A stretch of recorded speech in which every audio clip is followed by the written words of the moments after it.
नमस्कार दोस्तों, SB classes में आपका स्वागत है। आज मैं लेके आया हूँ गागर में सागर सीरीज पॉलिटी, जो कि क्वेश्चन आ रहे हैं इसमें दिल्ली पुलिस और आने वाले एसएससी जीडी में यहीं से क्वेश्चन लगभग पूछे जाएंगे। आप देख रहे हैं यूट्यूब चैनल एसबी क्लासेस, और इसका पीडीएफ लिंक आपको मिल जाएगा। टेलीग्राम चैनल पे पीडीएफ सारा मिल जाएगा, और अन्य क्लासेस के भी पीडीएफ जो है आपके टेलीग्राम लिंक एसबी क्लासेस पे मिल जाएंगे। चलिए शुरू करते हैं। आज पॉलिटी की क्लास है, तो शुरू करते हैं गागर में सागर सीरीज। लगभग बहुत से क्वेश्चन यहाँ से पूछे जा रहे हैं इसमें दिल्ली पुलिस में, और आने वाले एसएससी जीडी के एग्जाम के लिए भी बहुत ही इंपॉर्टेंट है। तो चलिए शुरू करते हैं। पहला क्वेश्चन है, भारत में प्रथम संविधान सभा का चुनाव कब हुआ था? तो प्रथम संविधान सभा का चुनाव हुआ था 9 दिसंबर 1946 में। अध्यक्ष कौन थे? तो इसके सच्चिदानंद सिन्हा जी इसके अध्यक्ष थे। कितने लोग शामिल हुए थे? तो 296 लोगों ने चुनाव में शामिल हुए थे, और कांग्रेस को कितनी सीटें मिली थी? 208, मुस्लिम लीग को 73 और 15 सीटें अन्य सदस्यों को मिली थी। अच्छा, संविधान सभा का गठन कब हुआ? तो 6 दिसंबर 1946 में संविधान सभा का गठन हुआ था, और 9 दिसंबर को संविधान सभा का चुनाव हुआ था। बात करते हैं क्वेश्चन नंबर 2।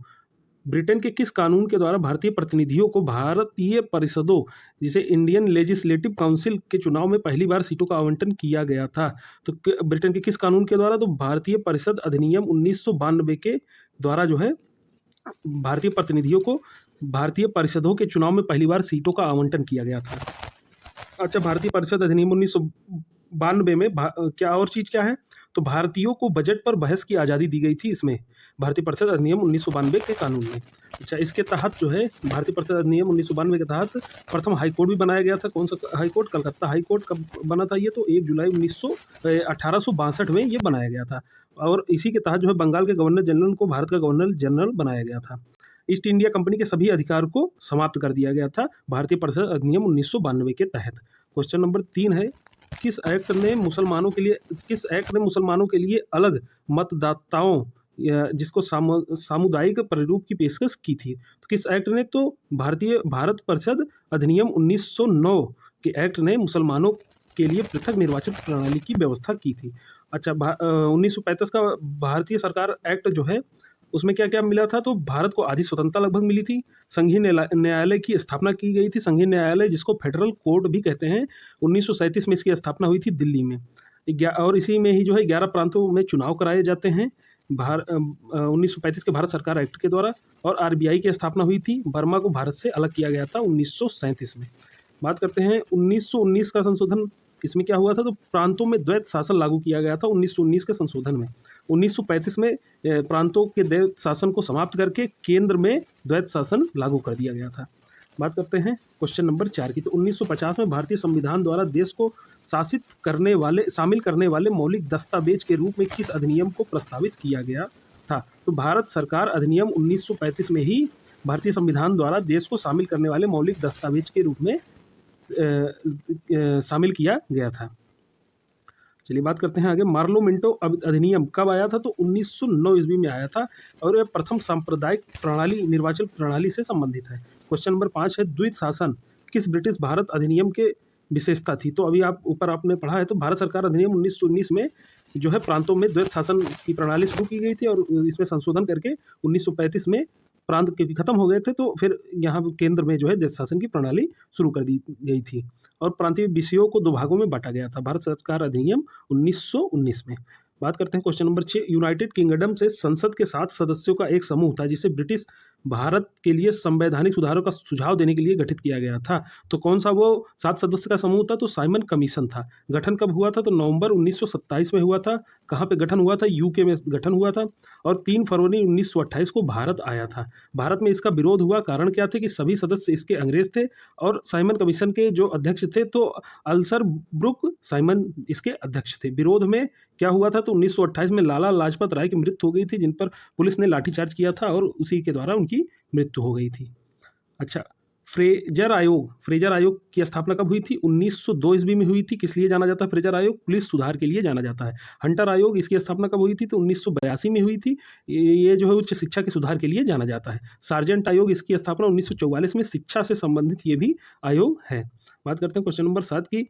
औपनिवेशिक भारत में एक संघीय अदालत की स्थापना की गई थी। संघीय अदालत मतलब फेडरेशन कोर्ट की स्थापना कब की गई थी? किस अधिनियम के तहत? तो भारत सरकार अधिनियम 1935 के द्वारा फेडरेशन कोर्ट की स्थापना की गई थी। इसके प्रथम मुख्य न्यायाधीश कौन थे? तो मोरिस ग्वेयर जो है इसके प्रथम जो है मुख्य न्यायाधीश थे। अंतिम मुख्य न्यायाधीश कौन थे? तो हीरालाल जे कानिया, और बाद में ही इनको जो है सुप्रीम कोर्ट का मुख्य न्यायाधीश भी नियुक्त कर दिया गया था। जो भारत के प्रथम सुप्रीम कोर्ट के मुख्य न्यायाधीश हैं हीरालाल जे कानिया।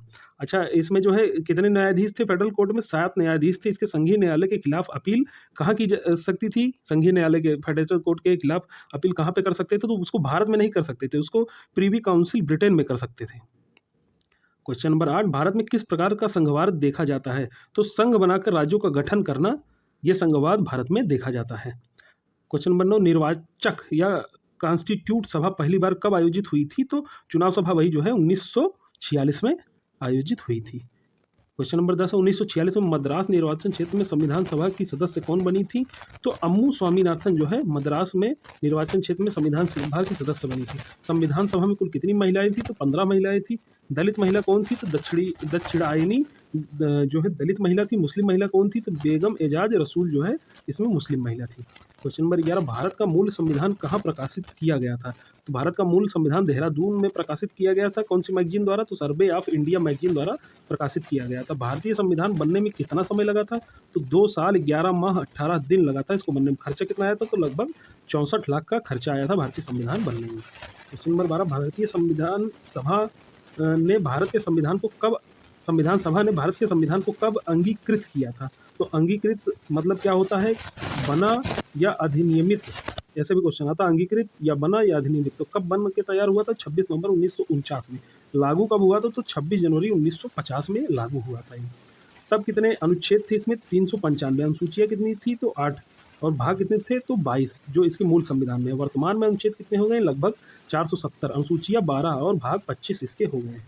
क्वेश्चन नंबर 13, संविधान को हाथों से लिखने वाले व्यक्ति का नाम क्या था? तो प्रेम बिहारी नारायण राय ज़्यादा जो है ने इसको अपने हाथों से लिखा था, और 6 माह लगे थे इसको लिखने में। इन्होंने हिंदी इंग्लिश दोनों में लिखा था। सजावट किसने किया था संविधान का? तो नंदलाल बोस ने किया था, और राम मनोहर सिन्हा ने किया था। और केवल हिंदी में किसने लिखा था संविधान को? तो बसंत कृष्ण वैद्य ने केवल हिंदी में इसको लिखा था। क्वेश्चन नंबर 14, हमारे राष्ट्रीय ध्वज में स्थित चक्र किस बात का प्रतिनिधित्व करता है? तो न्याय का प्रतीक है हमारे राष्ट्रीय ध्वज में स्थित चक्र। डिजाइन राष्ट्रीय ध्वज का किसने किया था? तो पी वेंकैया ने राष्ट्रीय ध्वज का डिजाइन किया था, और जर्मनी के स्टुअर्ट में फहराया गया था पहली बार 1907 में भीमकाजी कामा द्वारा। 1907 ईस्वी में इसको फहराया गया था जर्मनी के स्टुअर्ट में। अच्छा, केसरिया रंग किसका प्रतीक है? तो केसरिया रंग ताकत का प्रतीक है। हरा रंग किसका प्रतीक है? हरा रंग तो शुभ्र का प्रतीक है। सफ़ेद रंग किसका प्रतीक है? तो शांति का प्रतीक है। और नीले चक्र की जो तीलियां हैं वो किसका प्रतीक है? तो निरंतर प्रगति का प्रतीक है। क्वेश्चन नंबर 15, किस जानवर को भारत के राष्ट्रीय प्रतीक चिन्ह में जगह मिली थी? किन किन जानवरों को? तो शेर, घोड़ा, सांड और हाथी, इन चारों जानवरों को भारत के राष्ट्रीय प्रतीक में जगह मिली थी। अच्छा, राष्ट्रीय प्रतीक क्या है? तो अशोक ललाट जो है वो राष्ट्रीय प्रतीक है। कहाँ से लिया गया? तो सारनाथ के स्तंभ से लिया गया था राष्ट्रीय प्रतीक भारत का। राष्ट्रीय गीत कब स्वीकारा गया था? तो 24 जनवरी 1950 को। और राष्ट्रगान जो है वो भी 24 जनवरी 1950 को स्वीकारा गया था। क्वेश्चन नंबर 16, भारत का राष्ट्रीय धरोहर पशु कौन सा है? तो राष्ट्रीय पशु तो बाघ है, लेकिन राष्ट्रीय धरोहर पशु जो है वो हाथी है। राष्ट्रीय वृक्ष क्या है? तो बरगद है, और राष्ट्रीय फल जो है आम है भारत का। क्वेश्चन नंबर 17, भारत के राष्ट्रीय प्रतीक पर उल्लिखित सत्यमेव जयते शब्द किस उपनिषद से लिया गया है? तो मुंडको निषद से सत्यमेव जयते लिया गया है। सत्यमेव जयते का अर्थ क्या होता है? सत्य की हमेशा जीत होती है। वेद का अंतिम भाग क्या कहलाता है? तो उपनिषद कहलाता है। क्वेश्चन नंबर 18, सभा के विचार विमर्श के लिए मार्गदर्शन करने के लिए उद्देश्य संकल्प आंदोलन का प्रारंभ किसने किया था? तो जवाहरलाल नेहरू ने किया था। और जब इन्होंने प्रस्तुत किया था तो प्रस्तावना में 8 अनुच्छेद थे, और पेश कब किया था? तो 13 दिसंबर 1946 में, और स्वीकार कब किया था? तो 12 जनवरी 1947 में इसको स्वीकार कर लिया गया था। चलिए बात करते हैं क्वेश्चन नंबर 19, संविधान में स्वतंत्रता, समानता और भाईचारे जैसे कुछ तर्क किस अन्य संविधान से लिए गए हैं? तो ये फ्रांस के संविधान से लिए गए हैं। स्वतंत्रता, समानता और भाईचारे जैसा जो कुछ शब्द हैं ये जो है फ्रांस के संविधान से लिए गए। ब्रिटिश के संविधान से क्या लिया गया है? तो एकल नागरिकता, मंत्रिपरिषद का उत्तरदायित्व और संसदीय व्यवस्था जो है ब्रिटिश संविधान से लिया गया। आयरलैंड के संविधान से तो राज्य के नीति निर्देशक तत्व जो हैं ये आयरलैंड से 12 सदस्यों को राष्ट्रपति द्वारा मनोनीत करने की व्यवस्था भी जो है आयरलैंड के संविधान से लिया गया है। संयुक्त राज्य अमेरिका के संविधान से मूल अधिकार, उपराष्ट्रपति का पद, राष्ट्रपति पर महाभियोग, स्वतंत्र न्यायपालिका और न्यायिक पुनरावलोकन भी संयुक्त राज्य अमेरिका से लिया गया है। क्वेश्चन नंबर 20, कानून के शासन का विचार किस देश के संविधान से अपनाया गया है? तो ये ये यूनाइटेड किंगडम यूके या ब्रिटेन जिसको कहते हैं उससे जो है कानून के शासन का विचार ये उसके संविधान से लिया गया है ब्रिटेन के। रूस के संविधान से क्या लिया गया है तो मूल कर्तव्य किसके किनके जो है कहने पर ये बना था, किनकी समिति, सरदार स्वर्ण सिंह की समिति के सिफारिश पे मूल कर्तव्य बनाया था। और रूस के संविधान से और क्या लिया गया है तो पंचवर्षीय योजना भी ली गई है। कनाडा के संविधान से क्या लिया गया है तो संघात्मक व्यवस्था और राज्यपाल का पद जो है कनाडा के संविधान से लिया गया है। क्वेश्चन नंबर 21, भारतीय संविधान में अपनाया गया प्रावधान और उस देश के संविधान जिससे वह लिया गया है। तो स्वतंत्रता, समानता और बंधुत्व का सिद्धांत कहाँ से लिया गया है तो फ्रांस से लिया गया है। और साथ में फ्रांस से गणतंत्रात्मक व्यवस्था भी ली गई है। राज्य के नीति निर्देशक तो कहाँ से तो आयरलैंड से। मौलिक अधिकारों का चार्टर तो अमेरिका से। कानून के शासन का विचार जो है ब्रिटिश संविधान से। और संघात्मक व्यवस्था कनाडा से। मूल कर्तव्य रूस से। पंचवर्षीय योजना रूस से। चलिए बात करते हैं आगे। क्वेश्चन नंबर 22, भारतीय संविधान में संशोधन का प्रस्ताव कहाँ से लिया गया। संशोधन का प्रस्ताव जो है दक्षिण अफ्रीका से लिया गया है। अनुच्छेद 368 में संशोधन की प्रक्रिया जो है अनुच्छेद 368 से मिलती है। और आपातकाल कहाँ से लिया गया है तो आपातकाल आपका जर्मनी से लिया गया है। बात करते हैं क्वेश्चन नंबर 23, प्रस्तावना की भाषा कहाँ से ली गई है तो ऑस्ट्रेलिया से ली गई है और साथ में ऑस्ट्रेलिया से समवर्ती सूची भी ली गई है। क्वेश्चन नंबर 24, भारतीय संविधान का नागरिकत्व संबंधी अनुच्छेद कहाँ से लिया गया है तो यूके से लिया गया है। एकल नागरिकता जो है यूके से, जो कि ब्रिटेन जिसको कहते हैं वहाँ से लिया गया। भाग 2 में 5 से 11 अनुच्छेद जो है नागरिकता को दर्शाता है। नागरिकता के कितने प्रकार होते हैं, नागरिकता के 5 प्रकार होते हैं। पहला है जन्म से, दूसरा है वंश से, तीसरा पंजीकरण से, चौथा है देशीयकरण से और 5वां है भूमि अर्जन से हमें नागरिकता प्राप्त हो सकती है। क्वेश्चन नंबर 25, भारतीय नागरिकता को प्राप्त करने का तरीका क्या है तो पंजीकरण से। भारतीय नागरिकता को अंत करने का तरीका क्या है, वंचित करने पे। और मूल अधिकार क्या है तो विधि के तहत समता और विधियों की समान संरक्षण देता है मूल अधिकार। अनुच्छेद 14 में ये लिखा गया है। क्वेश्चन नंबर 26, अस्पृश्यता उन्मूलन से संबंधित अनुच्छेद कौन सा है तो अनुच्छेद 17 जो है अस्पृश्यता उन्मूलन से संबंधित अनुच्छेद है। अस्पृश्यता निवारण अधिनियम कब बनाया गया था तो 1955 में बनाया गया था। अनुच्छेद 16 क्या कहता है तो लोक नियोजन की समानता। अनुच्छेद 21 क्या कहता है तो प्राण एवं दैहिक स्वतंत्रता जो है अनुच्छेद 21 प्रदान करता है। क्वेश्चन नंबर 27, भारत में मौलिक अधिकारों के संबंध में ये उच्चतम न्यायालय द्वारा रक्षित। भारत मौलिक अधिकारों के संबंध में क्या मतलब हो सकता है तो ये उच्चतम न्यायालय द्वारा रक्षित व प्रत्याभूत है मौलिक अधिकार। संपत्ति के अधिकारों को मौलिक अधिकारों की सूची से हटा दिया गया है। ये निरंकुश नहीं है लेकिन परिमित है, क्योंकि मौलिक अधिकार जो है आपातकाल में केवल जो है 20 और 21 अनुच्छेद जो है कभी नहीं हटते और मौलिक अधिकार आपातकाल या ऐसी कोई इमरजेंसी की स्थिति में हटा दिया जाता है। चलिए बात करते हैं क्वेश्चन नंबर 28, धर्म, मूल, जाति, लिंग अथवा जन्मस्थान के आधार पर विभेद का प्रतिषेध भारतीय संविधान के मौलिक अधिकारों के वर्ग में आता है तो अनुच्छेद 15 में आता है। ये अनुच्छेद 15 जो है किससे संबंधित है तो समानता के अधिकार से अंतर्गत जो है ये आता है। समानता का अधिकार कहाँ से कहाँ तक मिलता है तो 14 से 18 अनुच्छेद के बीच में समानता का अधिकार। स्वतंत्रता का अधिकार कौन कौन से अनुच्छेद में मिलता है तो 19 से 22 के बीच जो है स्वतंत्रता का अधिकार मिलता है। संवैधानिक उपचारों का अधिकार तो 32 अनुच्छेद में मिलता है।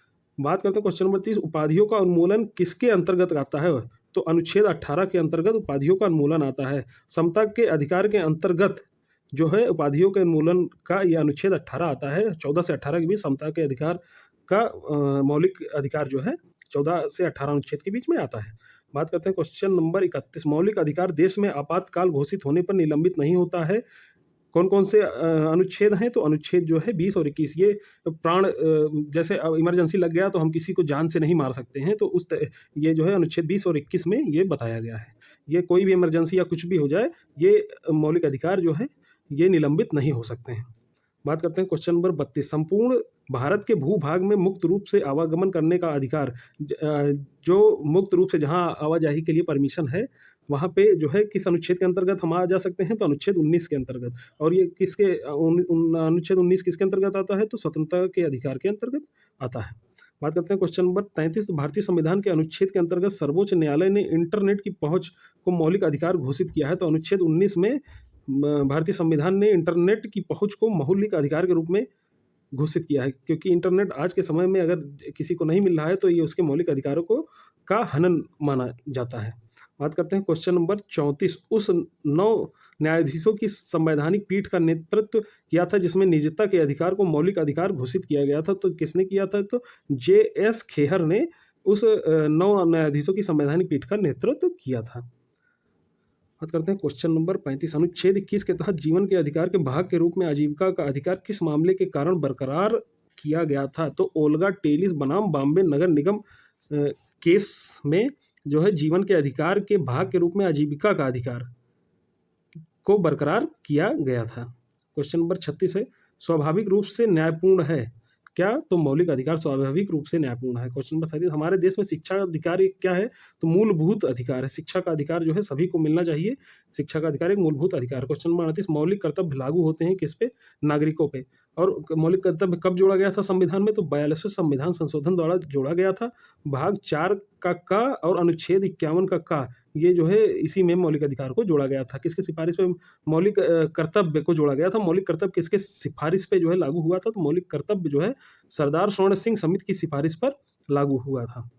ये मौलिक कर्तव्य को मूल कर्तव्य भी कहते हैं। बात करते हैं क्वेश्चन नंबर 39, अनुच्छेद 300A के तहत एक अधिकार क्या है? तो संपत्ति के अधिकार के अंतर्गत ये आता है। 300A के तहत का अधिकार जो है संपत्ति के अधिकार के तहत आता है। क्वेश्चन नंबर 40, किसे विशेष बहुमत द्वारा संशोधित किया जा सकता है? तो राज्य के नीति निषेधी तत्व को विशेष बहुमत के द्वारा जो है संशोधित किया जा सकता है। क्वेश्चन नंबर 41, कल्याणकारी राज्य संबंधी विचार दिए हैं किसने? तो राज्य के नीति निर्देशक सिद्धांत ने कल्याणकारी राज्य संबंधित विचार दिए हैं। क्वेश्चन नंबर 42, अनुच्छेद में उल्लेख किया गया है कि नीति निर्देशक सिद्धांत न्यायालय द्वारा परिवर्तनीय नहीं है। तो अनुच्छेद 37 में यह दिया गया है कि नीति निर्देशक सिद्धांत जो है न्यायालय जो है बदल नहीं सकता है। बात करते हैं क्वेश्चन नंबर 42 की, भारतीय संविधान का अनुच्छेद 44 नागरिकों के लिए एक समान नागरिक संहिता है तो किससे संबंधित है ये? तो राज्य के नीति निर्देशक तत्व से संबंधित है जो कि भाग 4 में स्थित है। बात करते हैं क्वेश्चन नंबर 44, अनुच्छेद नागरिकों के लिए आजीविका के पर्याप्त साधनों का अधिकार सुनिश्चित करने के लिए राज्य को निर्देश देता है। कौन सा अनुच्छेद है वो? तो अनुच्छेद 39 जो है नागरिकों के लिए आजीविका के पर्याप्त साधनों का अधिकार सुनिश्चित करने के लिए राज्य को निर्देश देता है। और अनुच्छेद 33 क्या कहता है? तो सैन्य बल विधि के बारे में बताता है। अनुच्छेद 27, तो धार्मिक करों पर मुक्ति, अगर किसी धार्मिक जगह पे हम दान देते हैं तो उस पर जो है टैक्स नहीं लगता है। अनुच्छेद 19, तो अल्पसंख्यक वर्गों के हितों का संरक्षण जो है अनुच्छेद 19 के तहत किया जाता है। क्वेश्चन नंबर 45, अनुच्छेद 39A समान न्याय और निःशुल्क कानूनी सहायता संबंधित है किससे? तो नीति निर्देशक सिद्धांत है उससे संबंधित है ये। बात करते हैं क्वेश्चन नंबर 46, अनुच्छेद 41 कुछ मामलों में काम, शिक्षा और सार्वजनिक सहायता प्राप्त करने का अधिकार संबंधित है। तो राज्य के नीति निर्देशक सिद्धांत में ये जो है लिखा गया है उसी से संबंधित है। बात करते हैं क्वेश्चन नंबर 47, अनुच्छेद में प्रत्येक स्मारक या स्थान या कलात्मक या ऐतिहासिक वस्तु की रक्षा करने के लिए राज्य को दायित्व प्रदान करता है। कौन सा अनुच्छेद है? तो ये 49, अनुच्छेद 49 जो है ये प्रत्येक स्मारक या स्थान या कलात्मक या ऐतिहासिक वस्तु की रक्षा करने के लिए राज्य को दायित्व प्रदान करता है। अच्छा, बात करते हैं अनुच्छेद 149 में क्या है? तो अनुच्छेद 149 में कैग के कार्य हैं। अनुच्छेद 351 में हिंदी भाषा का विकास है। और अनुच्छेद 355 में जो है आपातकालीन सेवाओं से संबंधित है। क्वेश्चन नंबर 48, जब राष्ट्रपति तथा उपराष्ट्रपति के पद पर कोई कार्यरत नहीं होता है तो उनके रिक्त स्थान पर राष्ट्रपति के रूप में कौन कार्यरत होता है? अगर राष्ट्रपति नहीं है तो उसके स्थान पर उपराष्ट्रपति कार्यवाहक राष्ट्रपति के रूप में कार्य करता है। अगर राष्ट्रपति और जो है उपराष्ट्रपति दोनों नहीं है तब भारत का जो मुख्य न्यायाधीश है वो इन दोनों के पद पर जो है कार्यवाहक रूप से कार्य करता है। अच्छा, बात करते हैं पहली बार कौन जो है भारत में किसने किया था? तो ये एम हिदायतुल्लाह ने पहली बार जो है कार्यभार को संभाला था। इस तरीके से स्थिति जब हुई थी, जब डॉक्टर जाकिर हुसैन जी खत्म हुए थे तो उसके बाद जो है हमारे बीबी गिरी जी तो उपराष्ट्रपति बने थे। तो एक बार ऐसे उपराष्ट्रपति और राष्ट्रपति जो है दोनों नहीं थे, तब जो है एम हिदायतुल्लाह ने पहली बार इस तरीके से कार्यभार को संभाला था, जो कि भारत के मुख्य न्यायाधीश थे। तो चलिए आज के लिए इतना ही, मिलते हैं अगली क्लास में। तब तक के लिए आप देखते रहिए एसबी क्लासेस। जो नए हैं हमारे चैनल पे कृपया सब्सक्राइब करिए और शेयर करिए। ऐसी ही अच्छी क्लासें आपको मिलेंगी। आने वाले समय में आपको और भी अच्छी क्लासें मिलने वाली हैं। आपका SSCGD जो कि वैकेंसी अब फरवरी में एग्ज़ाम है, तो उसके लिए भी जो है यहाँ पे बढ़िया क्लासेस आ रही हैं। तो आगे के लिए मिलते हैं फिर से, तब तक के लिए धन्यवाद।